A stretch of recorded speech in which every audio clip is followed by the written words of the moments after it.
igihe utaritwa umurambo mu buzima bwawe Yego. bizakomeza kuguha imbaraga Wakomeye Yesu amashyi menshi cyane. Hallelujah. Rero igishaka kuguhangayikisha ukibwira ko utitwa umurambo ahubwo ufite izina ryawe wavuye ku isoko witwa Charlotte ugeze ku rusengero witwa Charlotte uragera mu rugo witwa Charlotte nta gitangaza kiruta kuki abantu muri gushaka ikibi mu cyiza twashatse icyiza mu kibi ariko nzi kuvugwa icyo nshobora kuba ndi mu bajenerali nge na Pendo kubera rero yuko abajenerali turi hano tuzi uburyo biryana tuzi uburyo bisharira niyo mpamvu abantu benshi bazi aho umuntu acumurira ariko niba utazi aho umuntu yihanira mind your business. Our country cyiteguye ibintu byitwa cogam is ready to welcome n'umumotari akubwira ati cogam turishyurira ku gatelefone kubera cogam we pay through mobile money because of cogam twiteguye gusurwa just be ready to be visited ariko mu buryo bw'umwuka but spiritually nanjye ndategura cogam y'ijuru nanjye ndayitegura kandi igitegura cogam imihanda bari kuyitegura amatara bari kuyitegura utuzu dushaje bari gukuraho nanjye niteguye cogam from heaven. Hallelujah. kugira ngo cogam ize ahantu hari security hari amahoro hatari imirwano nanjye rero mu mutima wanjye nakuyemo imirwano nakuyemo guhangana kubera ko niteguye cogam from heaven. Hallelujah. Abantu bari kwibaza bamwe abantu bazi ko bazabona ngo udufaranga muri cogam sibyo nzakora protocole nzaririmba nzaba MC nzadija ariko heaven rishobora kudusura kandi rigasura uwaryiteguye iyo waryiteguye nta kabuza riragusura wifurije gusurwa n'ijuru wifurije gusurwa n'ijuru hanyuma iyo rihageze abazaza bose amakuru azamenyekana ko mu gihugu cyacu twasuwe mu byitwa cogam nawe rero nawe ijuru nirigusura ntawe utazamenya ko wasuwe naryo. Hallelujah. Amina. nta kintu nshaka kubabwira ndashaka kubabwira ngo mwitegure gusurwa usurwa n'abami n'abatambyi kandi iyo baje sha amafaranga yabo yose barayadusigira amafaranga yose aba mu ijuru azagusigirwa igihe uzaba witeguye gusurwa. Imana ishimwe. mbere na mbere igihugu cyasuwe kirimenya muri iyi minsi sinifuza haleluya nyinshi ahubwo nifuza uvuga haleluya yamenye. But I want someone to speak hallelujah that he knows. Kuko hari amina because there is amen of demons zidufasha kumera nk'abari muri siporo that help us to be like ariko ndashaka ya amina but I want that amen uvuga ngo nubwo gutya bitameze gutya though is not good like nubwo amarira atashize though the tears are still nubwo ibibazo bihari ariko umutima uranyuzwe ndashaka haleluya igira impact ku badayimoni ndashaka amina igira impact ku badayimoni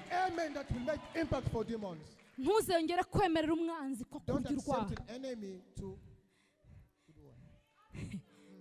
hari igihe duhimbaza ugataha ubabara ntacyo watahanye ariko kuva uyu munsi ugiye kwibuka ibyo yakoze badahari ugiye kwibuka ibyo yagukoreye utabisaba niba akakubwira ngo haguruka sha nushaka mu materaniro ubwawe kubera ko iyo muvugana ari nzima ujye uhaguruka ntawaguhagurukije uvuge ngo haleluya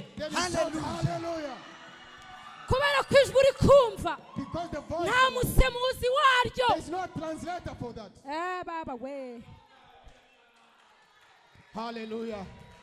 Imana ishimwe. Glory be to God. Sigaranye iminota Just 16. spend with Yes. 15 minutes. Iyo minota 16 When the nsigaranye last 16 minutes. ni iminota y'ibitangaza ku buzima The bwawe. minutes of Hallelujah. Amen. Igitangaza The miracle, cya mbere the first miracle. ni wowe, It's you. ni wowe. It's you.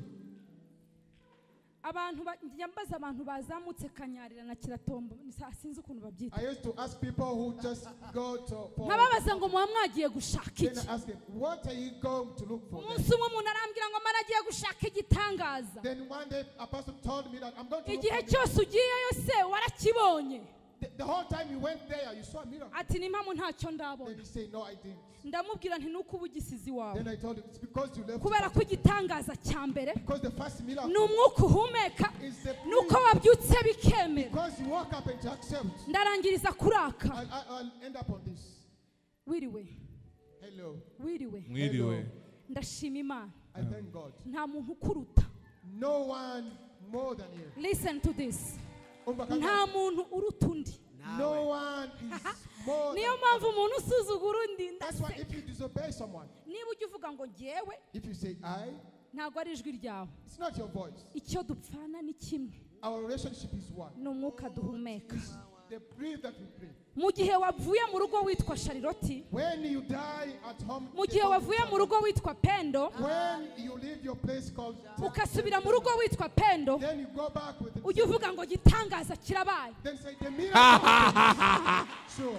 Kubera ko Because bosi boss, ajya ava mu rugo yitwa bosi. he used to live when he's boss. agataha ari Ariko boss. iyo akoze agisida When he made accident, baravuga ngo umurambo they we. tell him, Mu gihe utaritwa umurambo mu buzima bwawe, come back. Yego. bizakomeza Yego. kuguha imbaraga. Wakomeye Yesu amashyi menshi cyane. Hallelujah. Hallelujah. Hallelujah. Rero So, igishaka what kuguhangayikisha wants you to make you ukibwira ko utitwa umurambo, tell you that you are no, ahubwo ufite izina ryawe. you still have your name. Wavuye ku isoko witwa Shariroti, From market Yego. to Charlotte, ugeze ku rusengero witwa Shariroti, uragera mu rugo witwa Shariroti. Nta gitangaza kiruta iki. there is no miracle more than that. Hari ikindi ushaka? Is there anything that you want? Hari benshi bavuye mu rugo, There are so many who came from home. bosi akagenda Then he went. bakavuga ngo bosi yagiye ku Then they say, kazi boss went to work. mu masaha abiri. Then after 2 hours, Ntabwo bagaruka bavuga ngo bosi ari muri morgue. they don't say boss is in the mortuary.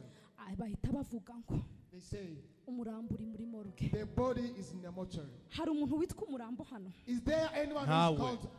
Oh, Ibibazo byose ufite all rero the problems that you have, bimenye ko utari umurambo. they have to know that you are not. Niba bitashobotse ejo bizashoboka. Tomorrow it will work. Utaha ubwira ibikwikuje God will tell that ngo ntago ndi umurambo, I'm not dead. nta nubwo ndahacecekerwa. Hallelujah. Bikubera impamvu yo gushima Imana. Be a reason to thank God. Imana ishimwe. Glory be to God. Nzagaruka I will come back. tuganire ku mbaraga Then you talk about the power zo gufata ibibazo of taking problems. tukashyiraho Then amasezerano, we put promises. twarangiza tukagerekaho Then amashimwe. after I put the thanks, Noneho mbabwira indirimbo baririmbiraho then I tell the song they sing. tugacakira ibyacu. Then we receive our things. Imana ishimwe. Glory be to God. Imana ishimwe. Glory be to God. Imana Glory ishimwe. be to God. Ni ukubera amasaha. Because of time, Prophetess ngwino. prophetess, just come. Narindi jambo nshaka Muzane ariko musaza wanjye My munyihangane. brother, prophetess. begushima Oya musubireyo mugarura ariko. Biriya ndanywa ntabwo ari. Go back there, then we come together. Surely. fitindere Reka twakire umuhanuzikazi. Let us receive a prophetess. Reka twakire Let umuhanuzikazi. us welcome a prophetess.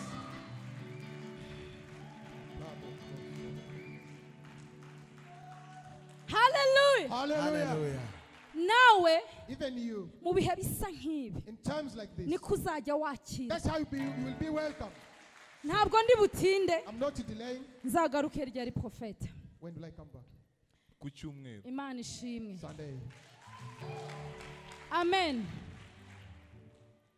uyu muhanuzi kazi Imana This yaduhaye prophetess that God has given us, nukuri truly, bivugiye imbere y'abantu I bose say in front of you, kuki abantu muri gushaka ikibi mu cyiza why people are looking bad from good? twashatse icyiza mu kibi ariko What if we look good from bad? rero No.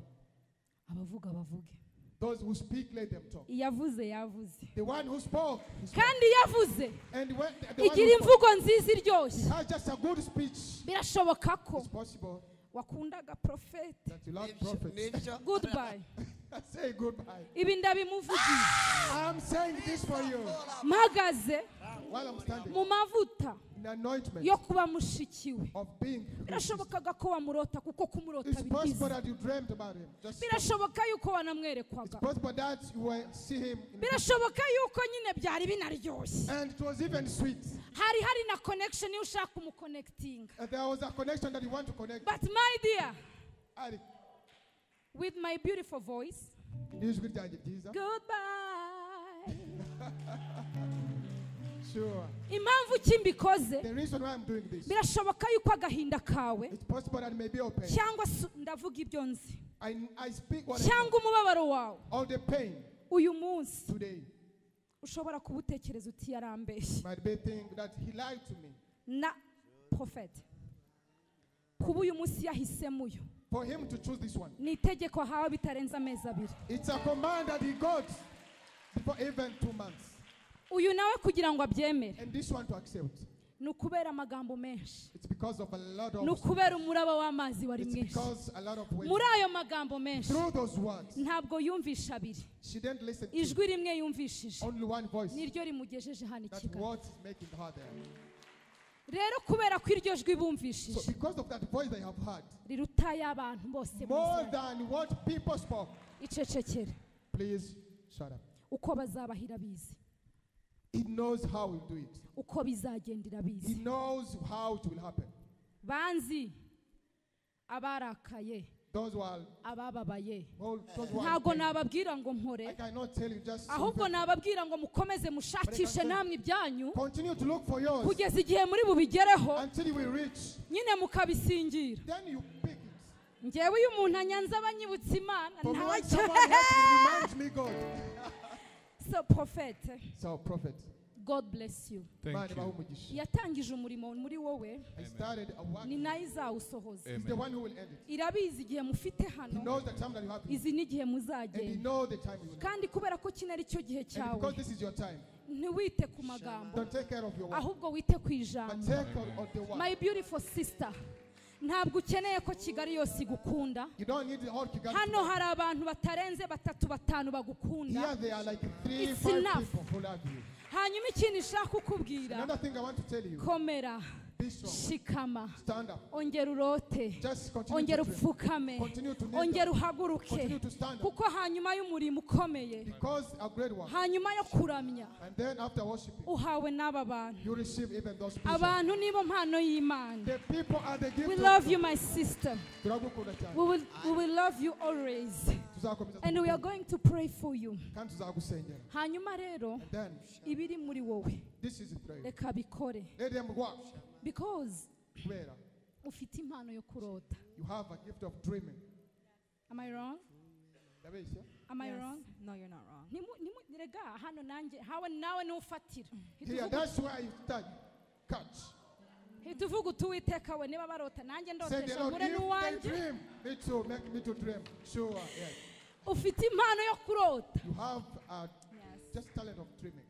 kandi And aha siho wari uzi kuzaburi this is where you know that you will be living. right Yes. Right. ariko But 3 things ugize revival mu gihe gito cyane you have a revival in just one time. muri revival ugize The revival that you did, uvuye mu idini you came from Yeah. church. Yeah. uje ahantu umaze gutangira gusenga Now you come in a place where you start praying. nibwo watangiye kurota That's Yes. when you start dreaming. kandi inama zawe And then you zubakiye abantu benshi just they build so many people. you are the minister in couples Amen. Amen. you know that right Yes, I know. urabizi Yes. You know it. so rero So ndashaka kugutangira ubuhamya I want to give a testimony for you. you are a worshipper uri umuramyi You are not a singer. ntabwo uri umuririmbyi You are a worshiper. uri umuramyi You are a prayer woman. Yes. uri umugore usenga You are a dreamer. Yes. uri umurosi Before you came here, mbere y'uko uza hano warasenze you prayed kubera ko ikirere cyari close. because the sky was closed Yes. Ariko but ugeze kuri airport, when you reach at the airport umutima wawe warafungutse. your heart was open. Am I wrong? No, you're not. Ndabeshya? Then ubonye Prophet Hakim. When he saw Prophet Hakim, reveal the secret. Prophesy. Reveal the secret. Reveal the secret. Can I? Prophesy. Ubonye Prophet When Hakim, he saw Prophet Hakim, wagize akantu kameze nka 1 minute in your life. you did just something in your life, like 1 minute. Confusion a little bit, Umva biragucanze. right? Yes. Like some confusion. Hanyuma ukumva bigucanze. Kubera nawe uko yagiyeyo sinari mpari. Because even him, we went there. Nawe yagiyeyo nk'umuntu ujabutse. Just he went there as someone casually. Nuko yagiye. Ariko by the time yakubonye, But by the time he saw you, yumvishe ijwi mu mutima he felt the voice in his heart. rimubwira ngo ndi kumwe nawe Tell him, Yes. I'm with you. kandi nzabana nawe. And I'll be with you. So my dear sister, So, mushiki wanjye, he's a golden hidden somewhere. To get him is to dig deeper. kumumenya rero ni Thank you for digging deeper warakoze cyane kujya hasi so that you can get him. kugira ngo ubashe kumugeraho. The reason why navugaga ngo abari batekereza nuko bari bahari. The reason why I was saying that those who are thinking about him, Prophet they were Hakim there. anyohereza ifoto, Prophet Hakim when he sent me a picture, nahise mbona indimi nyinshi I saw a lot of tongues z'abakobwa beza. of beautiful girls. Yari uwanjye. Who's mine? Niyo mpamvu uyu munsi naje gukuraho uwo mugozi That's why ntakubabaza. today I came just to remove that without hurting you. He's no longer yozo. Ntabwo akiri uwawe. He's no longer yozo. Ndabeshya. Rero ntagakuyeho kano kanya. So if I don't remove this thing right Hari now, abantu bakwambukana ibikomere. there are people who can cross with Ariko wounds. kugira ngo wambukane igikomere, But instead of crossing with wounds, uzambukana inkovu. just go with the Nta kinange ndagafite kajya kaba kantu keza. then it's even me, I have it. So my dear friends, Nshuti zanjye, isi irabategereje. the world is waiting for you. Isi itegereje ikiri muri The mwebwe. world is waiting for what is in you. Nubwo muri bato, Though you are still young, mugiye gukoreshwa ibikomeye. you are going to be used in strong things. Ntabwo imbaraga zanyu Your power, ari beautiful couple. ntago ari uko muri Imbaraga zanyu your power, ni ugutinda mu is masengesho. just delaying in prayer. Imbaraga zanyu Your power ni ugutinda ku gicaniro. is delaying at the altar. Rero, So now, keep digging deeper. Because your marriage, komeza ujyemo hasi kubera ko ushaka rwawe. kubera ko ubukwe bwanyu, Because your marriage, ni benshi dukunda Prophet Hakim. we are so many who love Prophet Hakim. Ariko kubera impamvu z'umutekano, But because of reason of security, nutaburimo ntuzagira ikibazo. if you will not be there, don't have any problem. Hazazamo abantu bake. Few people will come. Ukunda amabara atari shine. You don't like shining colors. Ukunda nude colors. You just like nude colors. Am I right? Ukunda nude colors. Yes. You love nude colors. Ariko umwuka w'Imana arangiye ngo nkubwire ngo But the Spirit of God is telling me, move forward for golden. Amen. uzahitemo She loved golden. I know. zahabu. Amen. So kubera yuko nawe ubwawe Because even you yourself, udakunda akavuyo, that you don't ubwo ndi like kubivugira, some disorganization. you don't need a lot of people. Ntabwo ukeneye abantu benshi. Ndabeshya. Am I right? Ukunda abantu benshi. You love Ukunda a lot of ukunda abantu bose. Just you love most of people. Ariko ntushaka ko ibintu byawe Yeah. But you don't want bizamo them abantu benshi. just so many people to come. That's Wenda true. niyo mpamvu naje kuwa kabiri kugira ngo nintajyayo ntazababara. Maybe that's why I come on Tuesday. Ahubwo nzishimira aho ndi, But I sibyo? be happy for where I am. Uyu mwana w'umukobwa yabwiye Imana ibintu byose biri ku rupapuro. This girl told God everything is on paper. That's true. Abagabo batatu bari bari imbere yawe 3 men in front of you. basumbaga Hakim. They were more than Hakim. ariko imana yaguhitiyemo Akimu. But God has chosen for you Akim. Imaze kuguha Akimu uravuga ngo nkeneye ibimenyetso by'uko turi kumwe. After giving you Akim, you say, I need signs to see that we are Kubera ko together. hari amakuru menshi Because wamwumvishije. you had a lot of news about him. Ariko ayo makuru ashobora kuba ajyanye na ministry n'ibindi ntabwo But that ajyanye. news could be n'inzira ya according marriage. to the ministry or what. So kugira ngo nkubwire ibintu bitatu rero. So, for me to tell you 3 things, Wabwiye Imana yuko you told God that. you don't need noise. Am I right? Am I right? You're right. Am I right? You're right. Yabwiye Imana ko adakeneye induru. She told God, Banyarwandakazi bantu dufatanyije uyu murimo. one is people that we are together in this work. Erega tugira amagambo menshi atuma abantu batinya. We have a lot of words that can make people to fear. Kugeza igihe umwana w'umukobwa abwira Imana ngo sinshaka amagambo. Until the guy say, I don't need words. Am I right? Imana ishyize igikuta hagati yawe n'abanyamagambo. God is going to put a wall between you and people who speak. Nubwo wahaguruka ushaka kuvuga, Though you can stand when you want to speak.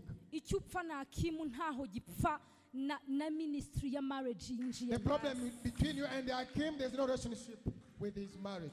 From here, Kuva. mind your business, my dear. Menye ibyawe inshuti yanjye. Icya kabiri wasabye Imana. Secondly, you ask God.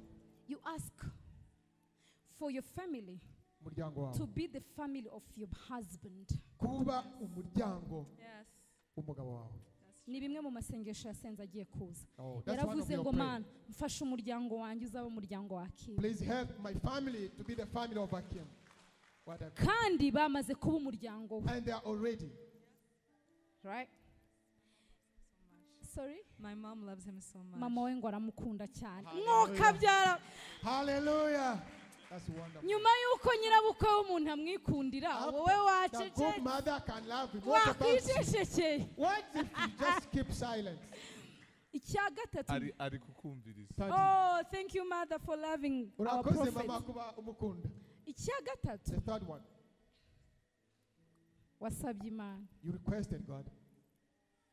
Wasabye Imana ko ahantu basengera nuhagera umutima wawe uzafunguka. You asked God that if you reach at the place where they pray for, that your heart will be open.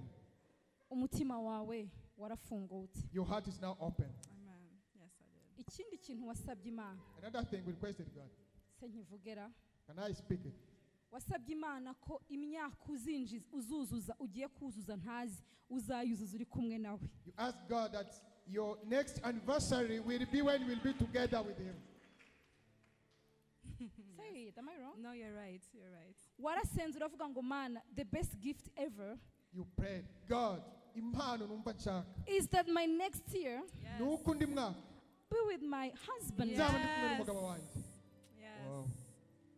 That's what you ask God. Yes. Ibyo nibyo wayisabye. So nta bindi shaka kwinjiramo. So I don't want to enter deeper in other things. I would like just kugira ngo nemphasizing ku byo abantu basengera tudahari. I wanted just to emphasize about what people they pray for when we are not there. Ibi rero So these things, bitume let them make buri kanwa kose kari kagiye guhagurukira kuvuga ikibi. that every man that was going to speak bad things, Any bad comment imvugo yose mbi, ndayicecekesheje. I make it In silent. the name of God, Jesus. Impamvu nyicecekesheje The reason why I do this, nzi kuvugwa I icyari. know how to be told is Nshobora kuba ndi mu bajenerali nge na Pendo. amongst the generals, me and Pendo, we are among Kubera the rero generals. yuko abajenerali turi hano, So because the generals were here, tuzi uburyo biryana, we know how they tuzi uburyo bisharira. we know how they are bitter. Niyo mpamvu twahawe n'ubushobozi That's why you have even been bwo given kubicecekesha. of make them silent. Ntacyo bizafata, They will be useless. nta n'icyo bizatanga. They will be nothing. Ndangiza nkubwira By wowe, the end, I'm telling you, erega ejo hawe your tomorrow, hashize your past, ntabwo hasa n'uyu munsi. it's not like today. Imana yakuriyetinze today for you. God just wants to do something for you. Birashoboka ko ejo hari mistake zabaye. It's possible that maybe yesterday you made some mistakes. Abantu benshi bazi aho umuntu acumurira, So many people, they know where you make sin. ariko niba utazi aho umuntu yihanira, But if you don't know where someone repents, mind your business. menye ibyawe. Amen. Amen. So in the name of Jesus, Mu izina rya Yesu. imyuka mibi yose y'amagara The all bad spirits of words, nyitesheje agaciro. I disqualify them. kubera ko imitima yanyu yahuye igakundana, Because your heart met connect and love kubera one ko mwemeranyije kuba umugore another. n'umugabo. Because you accepted to be a man and a woman. Uwiteka ashyigikira intambwe May z'ibirenge God byanyu. protect you.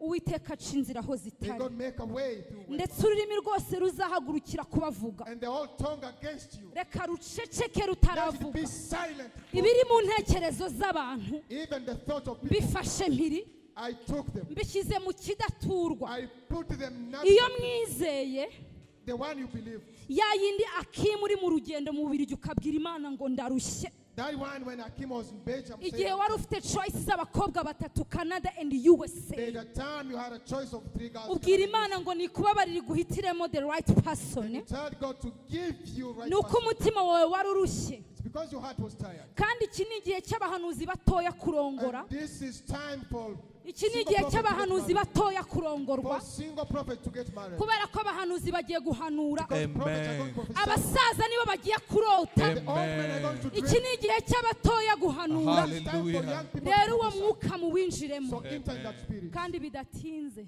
And very early. Sorry.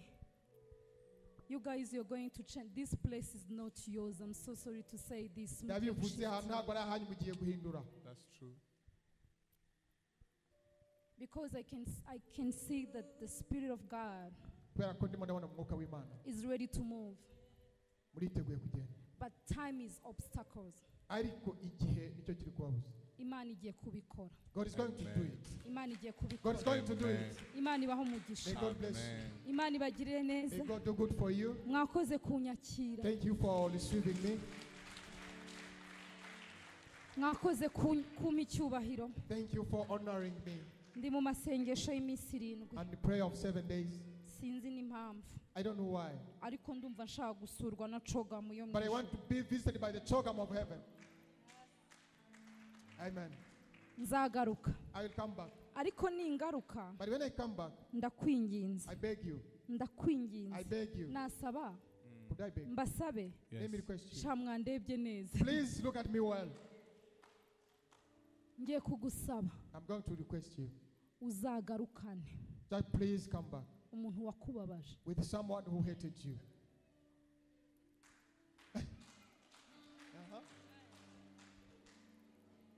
Why? Nataza, If he doesn't come, nataza if he doesn't come, wamutumiye when you invite azaba ari mu bashyitsi bawe. or to be in your visitors, Unyemerere mbikubwire. allow me to tell you this. Ngwino papa nyegera. Si ku cyumweru Yes. nzaza. It's on Sunday I will come.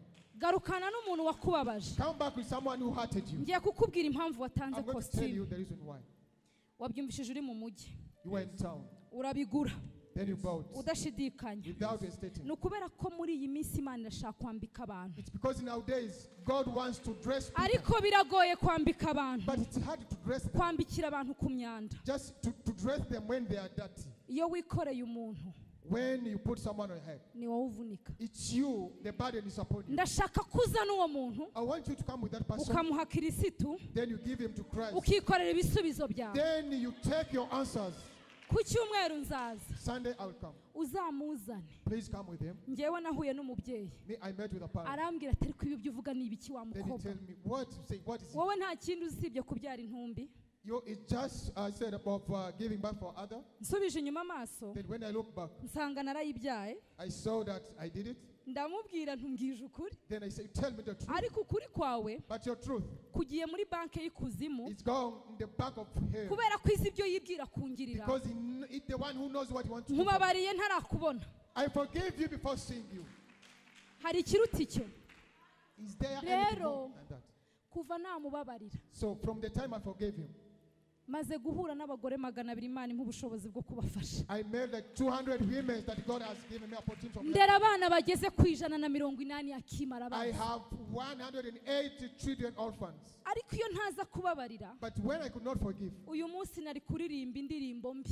today I could sing a very bad song. Ariko ndirimba ndanyuzwe But I live because I'm satisfied. kubera ko mfite ikisobanuro. Because I have a meaning. Sukwamarira sukwabatubabaza barangiye umutima Oh, ndanyuzwe mu mutima wanjye mfite indirimbi ibihumbi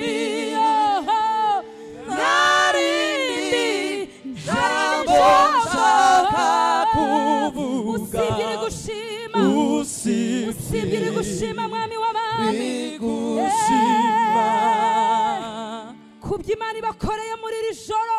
What God is going to do for you tonight. Mwami Yesu ugira icyo ukora. Lord, do something. Ubohora ikirere cya buri wese. Deliver the sky of everyone. Nta ntwaro baciriye kubarwanya zizagira icyo zibatwara. Kandi nta mwanzi uzabashobora. Uhagarare mu ruhande rwabo.